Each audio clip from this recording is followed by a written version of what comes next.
Today I'm beginning the first of a two-part series called Our Anchor, and this is based on the book of Hebrews, and today we're going to look at chapter 6, verses 18 through 20, and I'm going to read these to you from the easy-to-read version. These two things cannot change. God cannot lie when he says something, and he cannot lie when he makes an oath.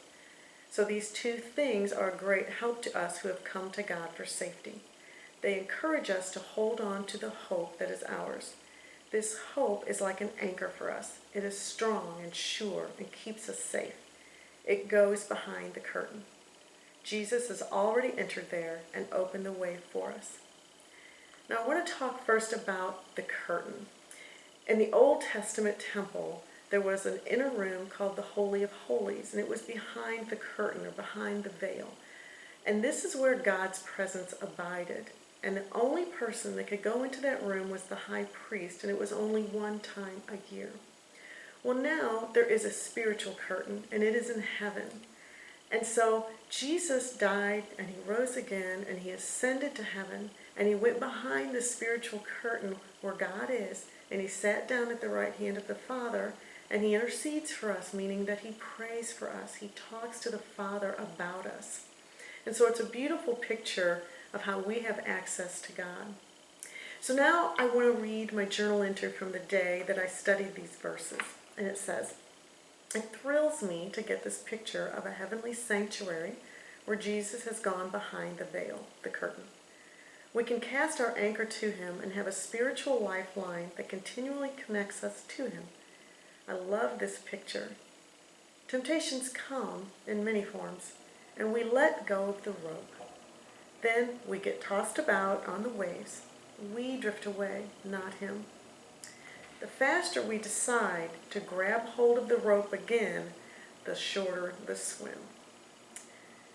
So I got this picture, and it's like we are a ship on the ocean waters, and Jesus is the ocean floor. Because you see, when a ship casts its anchor out, it goes down to the ocean floor because it's solid, it's sure, it's dependable, and it holds the ship in place when it gets tossed about on the waves.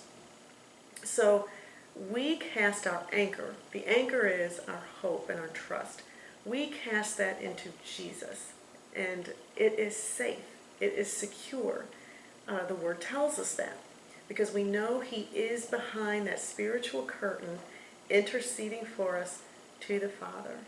And so if we can do that, no matter if we're in those waters that are smooth as glass, if we are in waters that are rough, or if we are in a hurricane, if we continue to hold on to the rope, then we're going to survive, and we're going to even flourish and live the abundant life that the Lord promises us in his Word.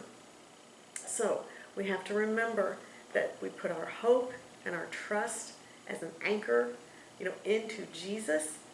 He is in heaven. He is always there forever. He is interceding for us to the Father. So that's my encouragement to you today, to cast your anchor into Jesus and to hold on to that continual lifeline. My name is Candy Rice, and I am the founder of Living Hope. This is a ministry where I teach the physical, mental, and spiritual healing truths that the Lord has taught me, especially through depression and the healing he gave me from depression. And if you would like me to come share my story with you at your church, at a support group, at a conference, retreat, a meeting, I'm happy to come. Just contact me through my website, candyrice.org, or you can reach me through Facebook, and we will get that scheduled. So be blessed today, and next week we're going to share part 2 of Our Anchor.